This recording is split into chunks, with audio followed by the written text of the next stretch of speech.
না, ওনার তো সরি বলার কোনো কারণই নাই। আমি জানি না, হয়তো অন্য কেউ হইলে বলতো কিনা আমি জানি না, ইন ফ্রন্ট অফ এভরিওয়ান উনি কেন সরি ফিল করেছে।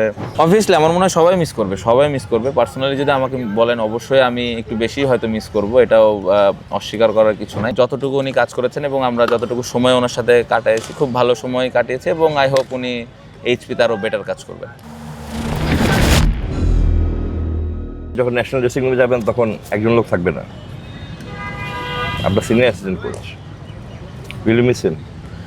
অবভিয়াসলি আমার মনে হয় সবাই মিস করবে, সবাই মিস করবে। পার্সোনালি যদি আমাকে বলেন, অবশ্যই আমি একটু বেশি হয়তো মিস করব, এটাও অস্বীকার করার কিছু নাই। কারণ খুব ভালো সময় কেটেছে এবং উনি দলকে যেভাবে একসাথে করে রাখতেন, উনি তো টেকনিক্যাল বিষয় দেখবেনই, স্বাভাবিক কোচ, বাট ড্রেসিং রুমের ভেতর আরও অনেক কিছু থাকে। ইন্টারন্যাশনাল যারা খেলে এদের ওই মেন্টালি ভালো রাখা, মেন্টাল ওই সাপোর্টটা দেওয়া, ওই ফ্রি করে দেওয়া, অনেক একবারে ডিটেলে বলাটা মুশকিল আমার জন্যে।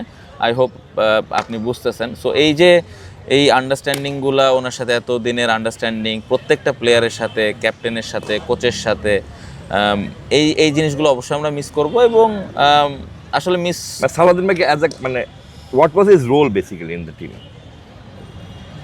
সবাইকে একসাথে করে রাখা, সবাইকে ওই ফ্রি করে রাখা, যে আমরা যেন মন খুলে খেলতে পারি, একদম দলের জন্য খেলতে পারি। আসলে দলের কি দরকার, ইন্ডিভিজুয়াল চিন্তা থেকে বের হয়ে আসে। উনি এরকম ছোট ছোট অনেক কাজ করেছেন যেটা আমরা হয়তো মিস করব। বাট হ্যাঁ, ইন প্রফেশনাল ক্রিকেটার, উনিও প্রফেশনাল জায়গায় আছেন।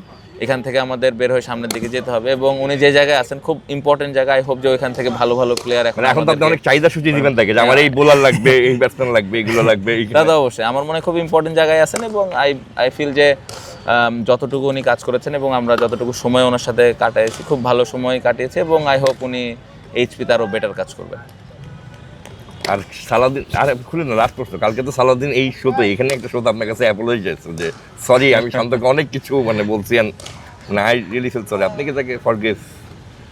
না, ওনার তো সরি বলার কোনো কারণই নাই। আমি জানি না, হয়তো অন্য কেউ হইলে বলতো কিনা আমি জানি না, ইন ফ্রন্ট অফ এভরিওয়ান উনি কেন সরি ফিল করেছে, এটা অন্য কেউ হলে বলতো না। বাট ওনার আমি পার্সোনালি ফিল করি যে ওনার সরি বলার কোনো প্রয়োজন নাই, প্রয়োজন কখনো ছিলও না। বাট এটা ওনার, আমি কি বলবো, ওনার জায়গা থেকে, ওনার চিন্তা ভাবনা থেকে মনে হয়েছে। বাট মানে আমার কাছে মনেই হয়নি ওনার আমাকে সরি বলার কোনো প্রয়োজন আছে।